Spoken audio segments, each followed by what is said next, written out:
আসসালামু আলাইকুম, welcome back to my channel.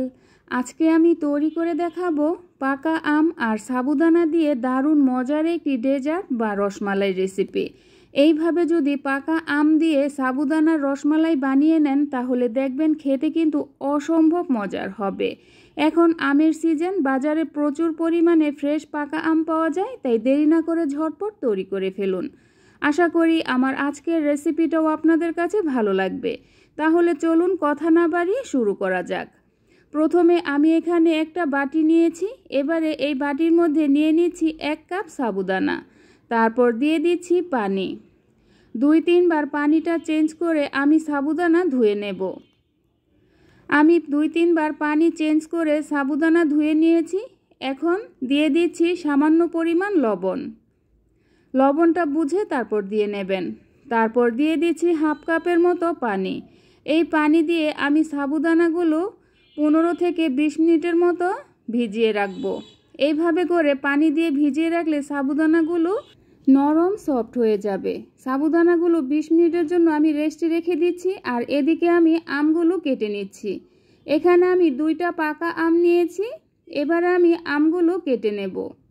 এইভাবে করেই কেটে নিলে আমার কাছে সুবিধে মনে হয়, তবে আপনাদের কাছে যেইভাবে কেটে নিলে সুবিধা মনে হয় ঠিক সেইভাবে করেই আপনারা কেটে নেবেন। একইভাবে আমি 2টা আম সবটাই কেটে নেব। আর আমের ডেজার্টগুলো খেতে কিন্তু অমৃত লাগে, কারণ আম খেতে এমনিই মজার হয়, আর আমের ডেজার্টগুলো খেতে তো আরও বেশি মজার হয়। আমি একইভাবে সবগুলো আম কেটে নিয়েছি। এখন আমি ব্লেন্ড করে নেব। এখানে একটা ব্লেন্ডারের জার নিয়েছি। এবারে এই ব্লেন্ডার জারের মধ্যে আমি সবটুকু আম ঢেলে নেব। তারপর ব্লেন্ড করে নেব। আমি আমগুলো ব্লেন্ড করে নিয়েছি। আম ব্লেন্ড করে আমি মিহি পেস্ট করে নিয়েছি। দেখুন আমার আমের পিউরিটা কিন্তু পুরোপুরি রেডি হয়ে গিয়েছে। এখন একটা বাটির মধ্যে ঢেলে নেব। আমি সবটুকু আমের পিউরি একটা বাটির মধ্যে ঢেলে নিয়েছি। এখন একটা সাইডে রেখে দেব। আর 20 মিনিট পর আমি দেখি আমার সাবুদানার কি অবস্থা। দেখুন সাবুদানাগুলো ফুলে কিন্তু ডাবল হয়ে গিয়েছে, আর ভিজে কিন্তু একদম নরম সফট হয়ে গিয়েছে। এখন দিয়ে দিচ্ছি 1 টেবিল চামচ গুঁড়া দুধ আর 1 টেবিল চামচ দিয়ে দিচ্ছি কর্নফ্লাওয়ার। এখন আমি এগুলোকে খুব ভালো করে হাত দিয়ে মেখে নেব। আমরা ময়দার ডো যেভাবে তৈরি করি ঠিক সেইভাবে করে মথে একটা ডো বানিয়ে নিতে হবে। আর এই সাবুদানার ডোটা কিন্তু একটু আঠালো হবে, সমস্যা নেই। হাতে একটু তেল মেখে নিতে হবে, কারণ হাতে তেল অথবা পানি লাগিয়ে নিলে সাবুদানার বলগুলো বানাতে সুবিধা হবে। এখন আমি এখান থেকে অল্প একটু পরিমাণে সাবুদানার ডো নিয়ে ছোট ছোট বল বানিয়ে নেব। ঠিক এইভাবে করে আমি আরও 3 থেকে 4টার মতো বল বানিয়ে নিয়েছি। একইভাবে আমি সবগুলো সাবুদানার বল বানিয়ে নেব। আর এই সাবুদানার বলগুলো বানানোর সময় হাতে বারবার তেল অথবা ঘি লাগিয়ে নিতে হবে, না হলে কিন্তু হাতের তালুতে লেগে যাবে, কারণ এটা অনেক আঠালো, তো এজন্য হাতের মধ্যে খুব সহজেই লেগে যায়। আমি সবগুলো সাবুদানার বল বানিয়ে নিয়েছি। এখন একটা সাইডে রেখে দেব। আর চুলায় একটা হাঁড়িতে আমি 3 কাপ লিকুইড গরুর দুধ নিয়েছি। তারপর দিয়ে দিচ্ছি 1/2 কাপ গুঁড়া দুধ আর দিয়ে দিচ্ছি 3-4টার মতো ছোটো এলাচ। এখন আমি লিকুইড দুধের সাথে গুঁড়া দুধ খুব ভালো করে নেড়েচেড়ে মিক্সড করে নেব। আর চুলার জালটা মিডিয়াম টু হাইয়ের মাঝামাঝি রাখবো। এইভাবে করেই নেড়েচেড়ে 4-5টার মতো বলক তুলে নেব। এখন দুধ জাল করে বেশি ঘন করার প্রয়োজন নেই, কারণ সাবুদানার বলগুলো দিয়ে জাল করে নিলে দুধ এমনিতেই ঘন হয়ে যাবে। এখন আমি এখান থেকে একটা একটা করে সাবুদানার বল দুধের মধ্যে দিয়ে দেব। এইভাবে করে সাবুদানার বলগুলো দিলে একটার সাথে একটা লেগে যাবে না। আমি কিছুটা সাবুদানার বল দেওয়ার পর একটু নেড়ে দেব, যাতে নিচে লেগে না যায়। তারপর বাকি সাবুদানার বলগুলো একইভাবে দিয়ে দেব। সবগুলো সাবুদানার বল দিয়ে নেওয়ার পর একটু হালকাভাবে নেড়ে চেড়ে দেব।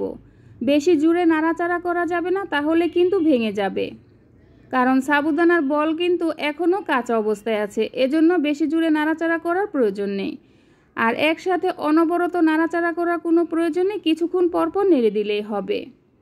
আর এখানে কিন্তু প্রথম অবস্থায় চিনি দেওয়া যাবে না, কারণ প্রথম অবস্থায় চিনি দিলে সাবুদানার বলগুলো সেদ্ধ হতে সময় লাগবে। এজন্য সাবুদানার বলগুলো যখন ভালোভাবে সেদ্ধ হয়ে যাবে ওই পর্যায়ে চিনি দিয়ে দিতে হবে।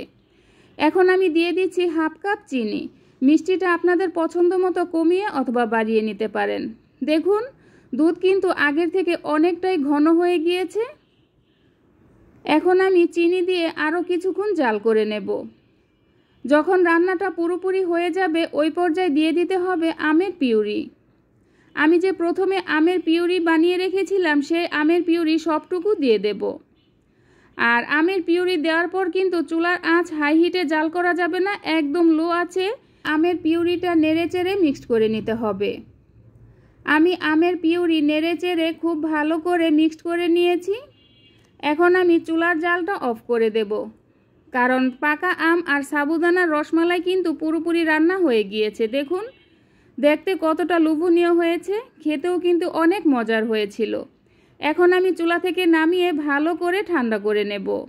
এই রসমালাইটা কিন্তু ঠান্ডা হয়ে যাওয়ার পর আরও একটু ঘন হয়ে যাবে। ফ্রিজে রেখে আমি খুব ভালো করে ঠান্ডা করে নিয়েছি। এখন একটা প্লেটের মধ্যে সার্ভ করে দেখাচ্ছি। দেখুন দেখতে কতটা সুন্দর হয়েছে আর খেতেও কিন্তু অনেক বেশি মজার হয়েছিল। এই তো হয়ে গেল পাকা আম আর সাবুদানার রসমালাই বা ডেজার্ট। এটা তৈরি করা কতটা সহজ তা আপনারা দেখেই তো বুঝতে পেরেছেন।